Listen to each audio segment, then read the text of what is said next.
जीतराग प्रभु परमात्मा के चरण कमलों में कोटि सह नमन। युग प्रधान दादा श्री जिन दत्त मणिधारी कुशल चंद्र गुरुदेव के चरण कमलों में कोटि सह नमन। परम पूज्य आचार्य भगवंतों के चरण कमलों में कोटि सह नमन। छत्तीसगढ़ रत्न शिरोमणि महात्रा पद्मभूषिता परम पूज्य गुरुवर्य श्री मनोहर सिंह जी माणसा एवं अत्र विराजित परम पूज्य गुरुवर्य श्री के पाद पद्मों में कोटि सह नमन। उपस्थित धर्म प्रेमी बंधु एवं संतानों, आनंद उल्लास में अभिवृद्धि करता हुआ परवाधिराज पर्युषण पर्व का यह तीसरा प्रभात कल्प घर के आधार पर यहाँ पर आज कल्प सूत्र की वांछना प्रारंभ करते हैं। देवाधिदेव जीतराग परमात्मा पूज्य गुरु भगवंतों एवं पूज्य गुरुवर्य श्री के असीम कृपा से यहाँ पर कल्प सूत्र की वांछना प्रारंभ की जा रही है। इस कल्प सूत्र को संस्कृत भाषा में से हिंदी भाषा के अंदर पूज्यपाद प्रखर वक्ता विद्वत रत्न सिद्धांत वेदी वीरपुत्र श्री जैनाचार्य श्री जिन आनंद सागर श्रीश्वर जी माणसा जिन्होंने संस्कृत भाषा में से हम अबोधों को भी बोध प्राप्त हो जाए इस हेतु हिंदी भाषा में रचित किया है और वही कल्प सूत्र हम यहाँ पर श्रवण करेंगे। सर्वप्रथम कर्ता पुरुष यहाँ पर मंगलाचरण करते हैं। वीर प्रभु के ध्यान से पूर्णानंद पाए विजयवंत वरते सदा जिन शासन जय का लब्धिवंत गौतम प्रभु सहायक हो हित का दत्त कुशल गुरुदेव का जग में अति उपकार इनके चरण सरोज में वंदन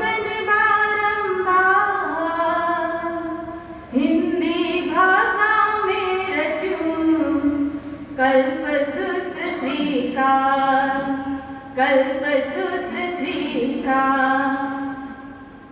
विश्ववंद्य विश्वोपकार जगत पूज्य परम परमात्मा को नमन कर तथा स्वार्थ त्यागी परमार्थ भोगी उपकार शिरोमणि गुरुदेवों को अभिवंदन कर 14 पूर्वधारी शुद्ध केवली भगवान श्री भद्रबाहु स्वामी रचित मूलसूत्र तथा शासन रत्न महोपाध्याय श्री लक्ष्मी वल्लभ विजय जी महाराज द्वारा विरचित सुंदर टीका पर से भारतीय भाषा अर्थात हिंदी भाषा में इस कल्प सूत्र की रचना करने का मैं प्रयास करता हूँ। इस तरह से कर्ता पुरुष ने यहाँ पर सर्वप्रथम मंगलाचरण किया।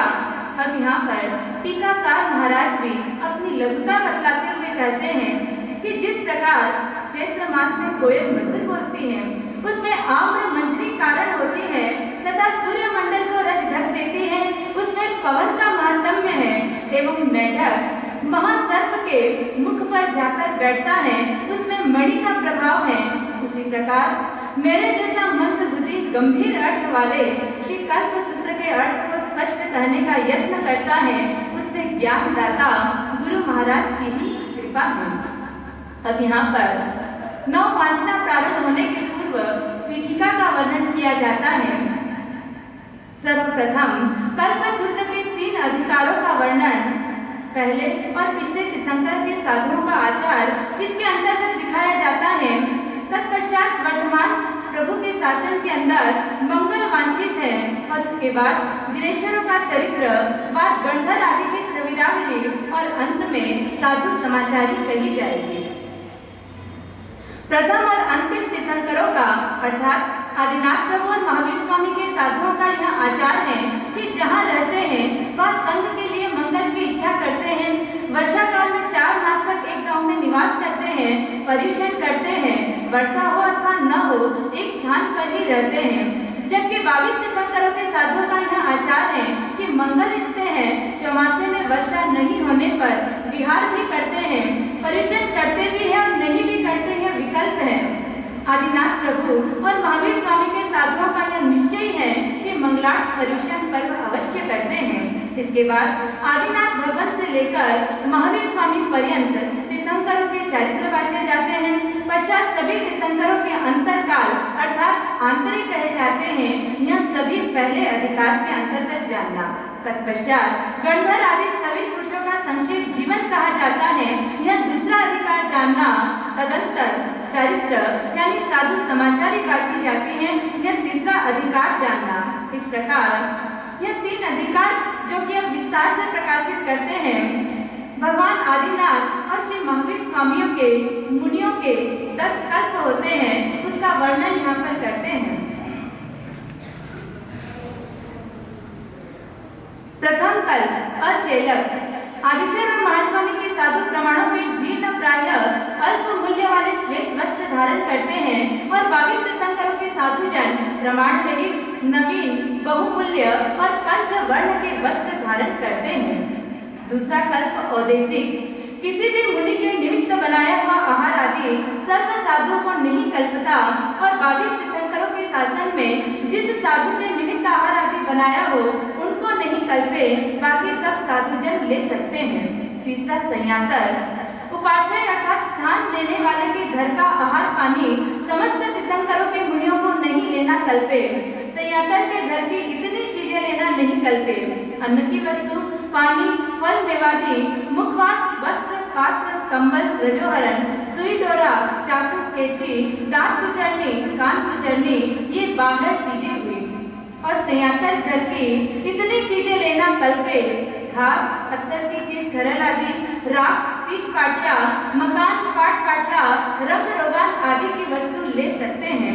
पहले दिन इंद्र का संयातर, दूसरे दिन चक्रवर्ती का और तीसरे दिन गांव के मालिक का घर संयातर हो सकता है, ऐसा भी गीतार्थों का फरमान है। चौथा कल्प राजपिंड। छत्रधारी राजा कहा जाता है, उसका आहार पानी पहले और अंतिम शासन के मुनियों को नहीं कल्पता, 22 भगवत के मुनि तो ग्रहण करते हैं। पांचवा कृतकर्म। छोटा साधु बड़े साधु के चरणों में वंदन करे, यह व्यवहार समग्र तीर्थंकरों के मुनियों का समान है। छठा व्रतानी। पहले और अंतिम तीर्थंकरों के शासन में 5 महाव्रत होते हैं और 22 भगवंतों के शासन में 4 महाव्रत ग्रहण किए गए हैं, कारण कि वे स्त्री को परिग्रह में गिन लेते हैं। 60वां कल्प है ज्येष्ठ कल्प। पुरुष बड़ा कहा जाता है, इसलिए 100 वर्ष की दीक्षित साध्वी भी आज के दीक्षित मुनिराज को वंदन करे। श्री आदिशर भगवान और महावीर स्वामी के शासन में एक छोटी और दूसरी बड़ी, इस तरह से 2 दीक्षाएं होती हैं। छोटापन और बड़ापन बड़ी दीक्षा से गिना जाता है। 22 भगवान के साधुओं में तो दीक्षा होने पर ही छोटाई बड़ाई गिनी जाती है। 8वां कल्प प्रतिक्रमण। आदिनाथ और महावीर स्वामी के साधुओं को दोष लगे या न लगे, दोनों समय प्रतिक्रमण अवश्य करते हैं। 22 दिनेश्वर के मुनि जन तो दोष लगने पर ही प्रतिक्रमण करते हैं, अन्यथा नहीं। 9वां कल्प मास कल्प। पहले और अंतिम तीर्थंकर के साधु 9 कल्पी विहार करते हैं, यानी एक मास के 8 कल्प और चौमासे का 1 कल्प इस तरह रह सकते हैं। 22 महाराजा के मुनियों का ऐसा कोई निश्चित नहीं है, एक ही स्थान पर महीना, 2 महीना, 3 महीना, इससे अधिक भी ठहर सकते हैं। और 10वां अंतिम कल्प है परिषण कल्प। वृष्टि हो अथवा न हो, योग्य क्षेत्र प्राप्त होने पर चौमासा ठहरते हैं। कदाचित योग्य क्षेत्र न हो तो भी भादो पंचमी से 70 दिन पर्यंत एक स्थान पर अवश्य ठहरना होता है। यह आदिशर और महावीर स्वामी भगवत के साधुओं का आचार है। 22 प्रभु के मुनियों के लिए ऐसा कोई निश्चय नहीं है। साधुओं के इस तरह से ये 10 कल्प हुए। उपरोक्त 10 कल्पों में से अचलित, औदेशिक, प्रतिक्रमण, राजपिंड, मासकल्प और परिषदकरण, ये 6 कल्प अस्थिर कहे जाते हैं, कारण कि ये आदि और अंत तीर्थंकर के शासन में नियत रूप से माने जाते हैं और 22 भगवंतों के शासन में अनिश्चित होते हैं। संयातर पिंड, 4 महाव्रत, पुरुष ज्येष्ठ धर्म, परस्पर बंधन व्यवहार, ये 4 कल्प स्थिर कल्प कहे जाते हैं, इसलिए कि सर्व तीर्थंकरों के शासन में ये समानता से माने जाते हैं। 22 तीर्थंकरों के साधुओं के जो आचार हैं, वे ही महाविदेह के तीर्थंकरों के साधुओं के सदा वर्तते हैं। प्रथम तीर्थंकर के शासन में साधु जन साधु धर्म को कठिनता से जान सकते थे, परंतु जब समझ जाते तब अच्छी तरह से पालन करते, तथा अंतिम तीर्थंकर के शासन में मुनि जन मुनि धर्म सरलता से जान लेते किंतु कठिनता से पालते। मगर 22 पर्वतों की साधु साध्वी को जानना भी सरल और पालना भी सरल था।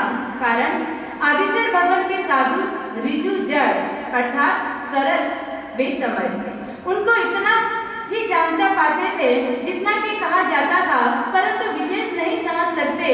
नट नटनी का पृथक पृथक समझाने से समझते, तथा महावीर स्वामी के साधु वक्र जड़ वे समझाने से समझ लेने पर भी कुतर्क इत्यादि करके अपना बचाव करते, और अजितनाथ आदि 22 तीर्थंकरों के साधु ऋजु प्राज्ञ सरल और समझदार अर्थात संकेत मात्र से संपूर्ण बात को समझ लेते थे।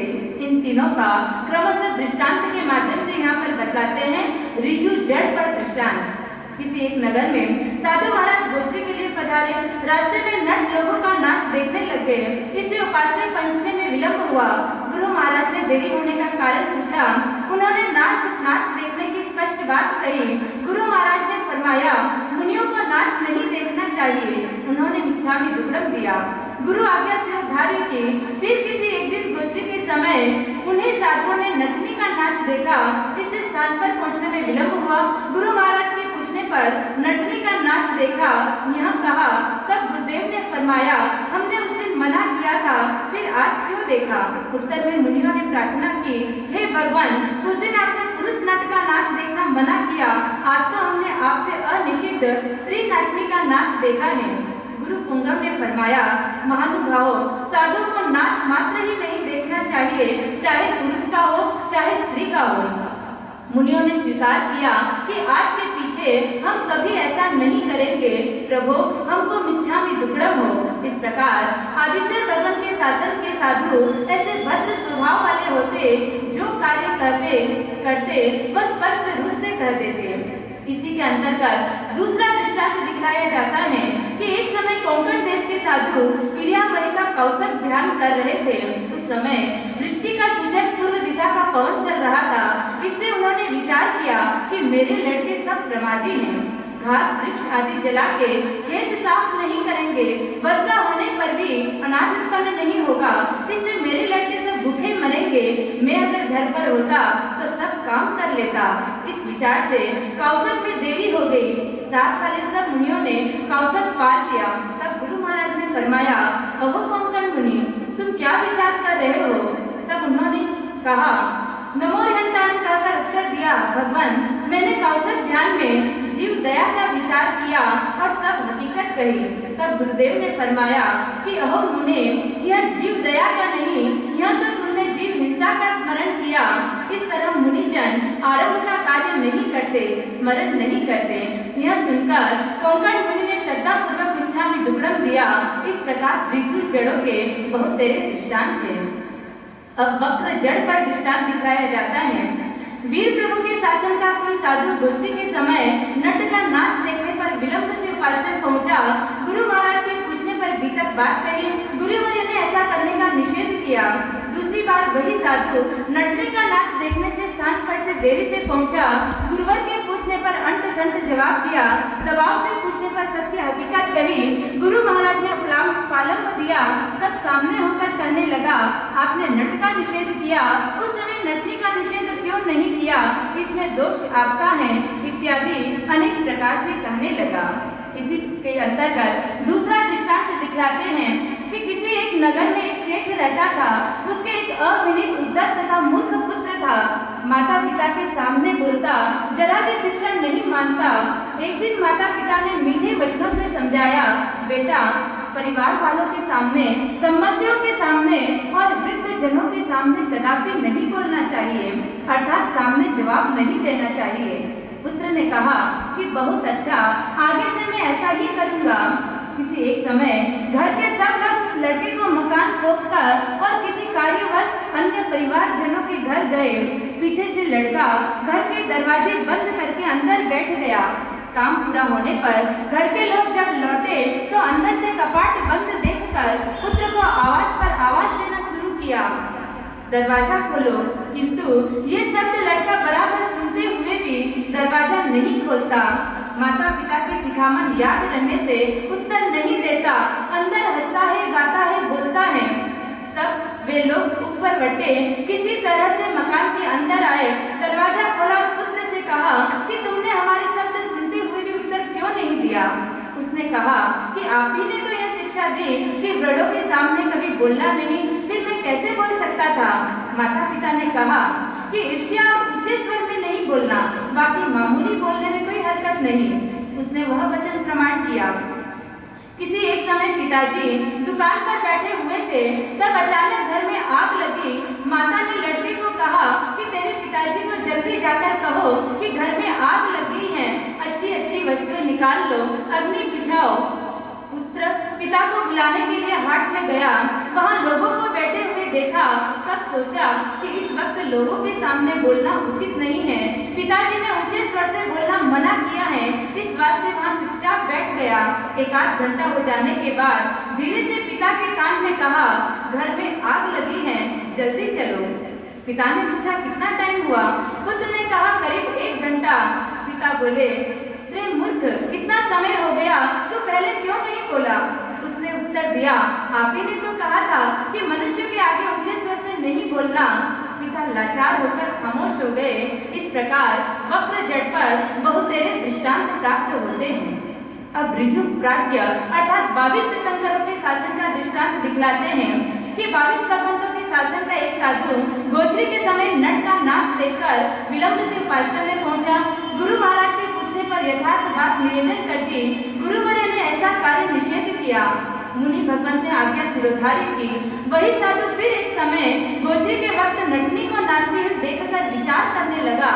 राग की उत्पत्ति के कारण गुरु महाराज ने नट का नाच देखना मना फरमाया, तो नटनी के नाच से तो विशेष राग उत्पन्न होता है, अतः यह त्याज्य है। ऐसा सोचकर नटी का नाच नहीं देखा। यह सरल और समझदार का भूषण है। अब यहाँ पर साधु महात्मा जिस क्षेत्र में चौमासा ठहरे, उस क्षेत्र में कितने गुण होने चाहिए उसका स्पष्टीकरण करते हैं। ऐसे ग्राम में मुनि चौमासा करे जहाँ कीचड़ कम हो, बेंद्र तेंद्र चौरिंद्र जीव अल्प हो, संडिल भूमि निर्वध्य हो, ठहरने की धर्मशाला सुविधा वाली हो, दूध दही छाछ घी इत्यादि प्रमाण मात्रा में हो, जैनों की बस्ती अच्छे प्रमाण में हो, व्याधि हरता कुशल वैद्य हो, बहुत औषधियाँ मिलती हो, अनाज आदि का काफी संग्रह हो, गांव का मालिक सज्जन हो, पाखंडी अर्थात विरोधी कम हो, भिक्षा आराम से मिलती हो, पठन पाठन धर्म ध्यान सुख पूर्वक हो सके, ऐसे 13 क्षेत्र योग्य मुनि के चातुर्मास योग्य समझना। कदाचित ये 13 गुण न मिले तो भी नीचे बताए हुए 4 गुण का अवश्य होने चाहिए। जिस गांव में तीर्थंकर देवों का मंदिर हो, संडिल भूमि निर्दोष हो, स्वाध्याय आनंद से हो सके और आहार पानी सरलता से मिल सके, इन 4 गुणयुक्त क्षेत्र को जगन्य क्षेत्र कहा जाता है। अब तमाम लौकिक और लोकोत्तर पर्वों में शिव पर्युषण पर्व सर्वोत्कृष्ट है, ऐसा वर्णन करते हैं। जिस प्रकार मंत्रों में नमस्कार मंत्र, तीर्थों में शत्रुंजय तीर्थ, दानों में अभय दान, गुणों में विनय गुण, व्रतों में ब्रह्मचर्य व्रत, संतोष में नियम, तपस्या में शांति, तत्वों में सम्यक दर्शन तत्व श्रेष्ठ है, वैसे ही उत्तम पर्वों में पर्वाधिराज शिव पर्युषण पर्व श्रेष्ठ है।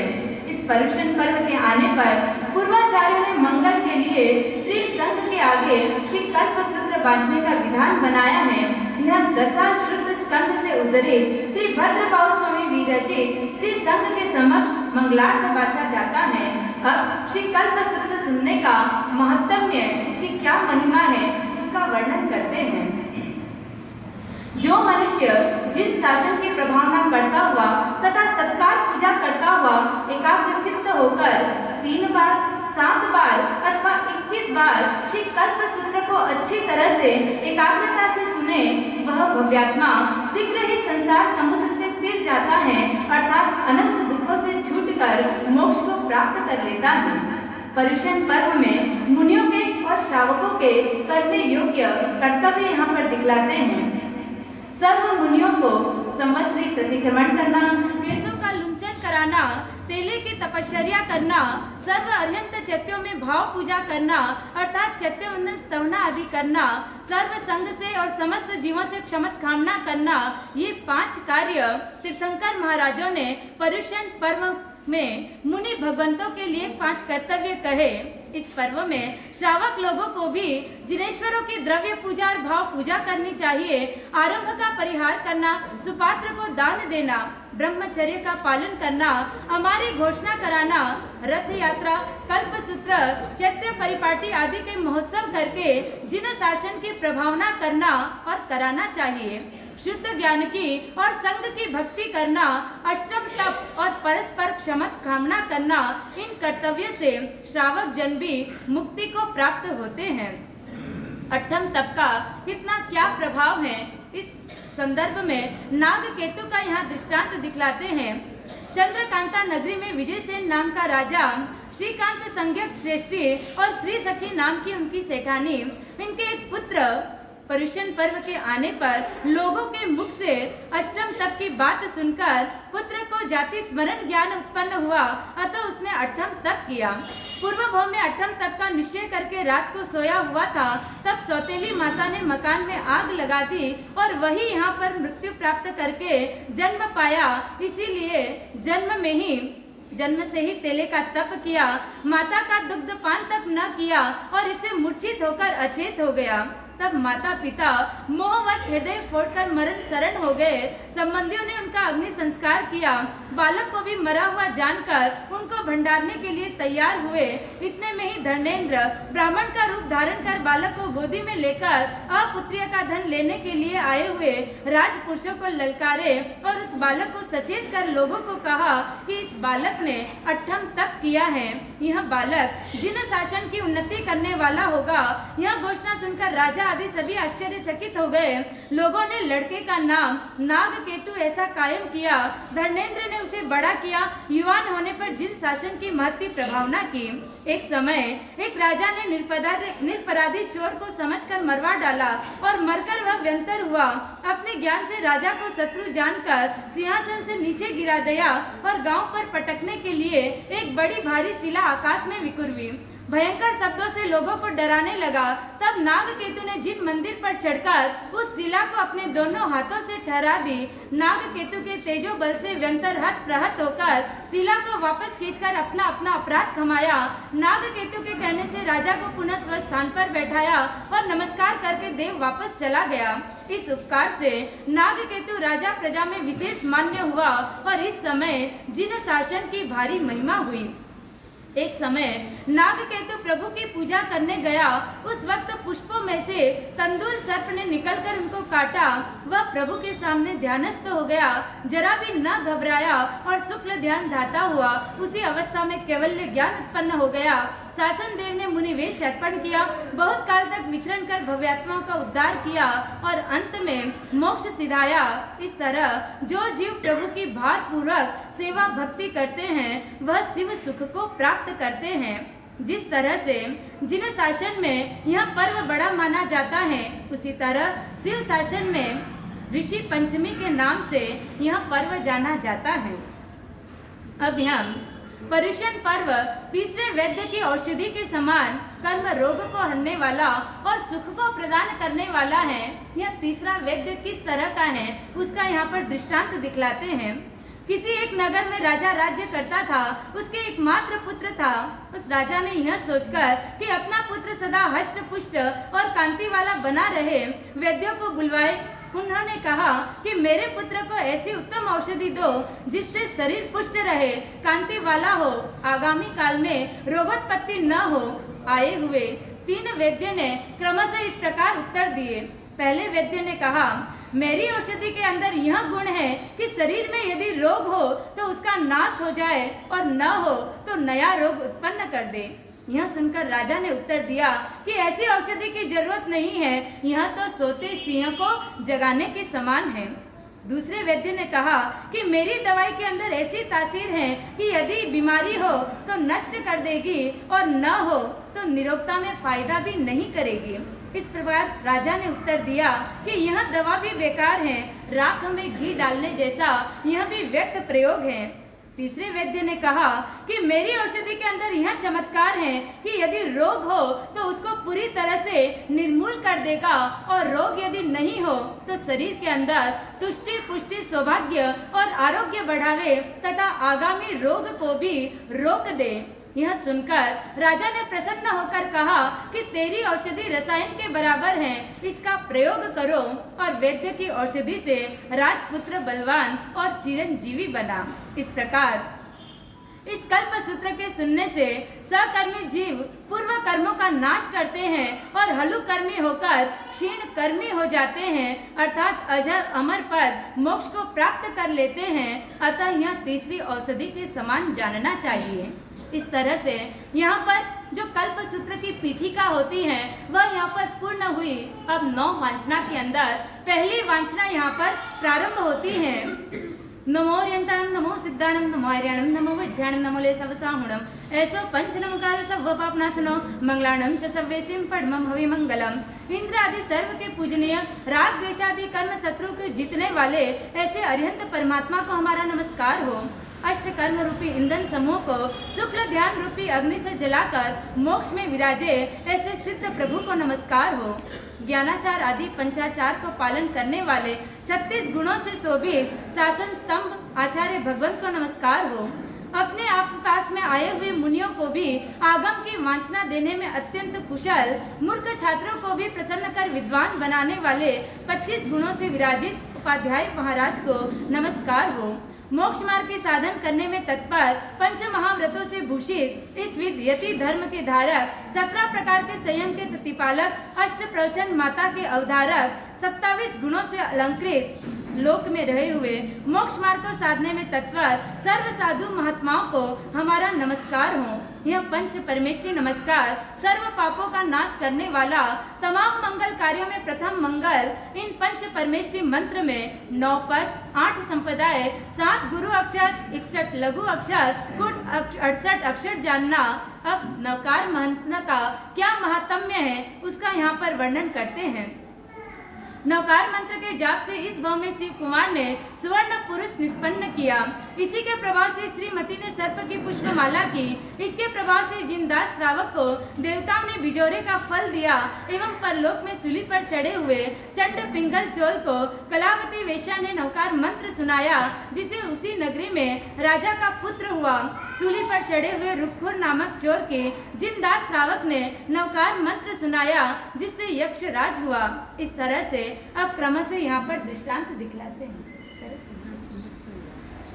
इस भाव में अपूर्व फल की प्राप्ति किसे किस तरह से हुई, इसमें अंतर्गत पहला दृष्टांत दिखलाते हैं कि कुसुमपुर नगर में धन श्रेष्ठी का पुत्र शिव कुमार जीवा आदि सप्त व्यसनों में पूरा सुरा, व्यसन सेवन में वह धन नाश करने लगा। पिता के रोकने पर भी स्वतंत्रता से विचरता रहा। एक समय व्याधिग्रस्त होने पर पिता ने पुत्र को बुलाकर कहा, अरे मेरे मरण के पीछे तू बहुत दुखी हो जाएगा, वास्ते मेरा एक वचन अंगीकार कर, पंच परमेष्ठी नमस्कार मंत्र धारण कर देख। कष्ट के समय में इस मंत्र का स्मरण करने से सर्व कष्ट निवारण हो जाएगा। उत्तम वस्तु समझकर पिता के पास से पुत्र ने श्रद्धा पूर्वक यह मंत्र ग्रहण किया। पिताजी तो यम शरण हो गए। शिव कुमार ने पिताजी को सर्व अंतिम क्रिया की पश्चात पूर्व सेवित व्यसनों से रण से दुखी होकर नगर के बाहर इधर उधर घूमने लगा। एकदा एक वनवासी त्रिदंडी ने इसको पूछा कि तू उदास होकर वन में क्यों भटकता फिरता है। उसने अपनी यथार्थ बात कह सुनाई। तब दंडी ने कहा कि तुम चिंता मत करो, यदि मेरा कहना करोगे तो तुझे अखूट धन प्राप्त हो जाएगा। शिव ने कहा कि मुझे क्या करना चाहिए। योगी ने कहा कि तुम ऐसा करो, कहीं से एक अखंड मुर्दा ले आओ, बाकी सब सामग्री मेरे पास है।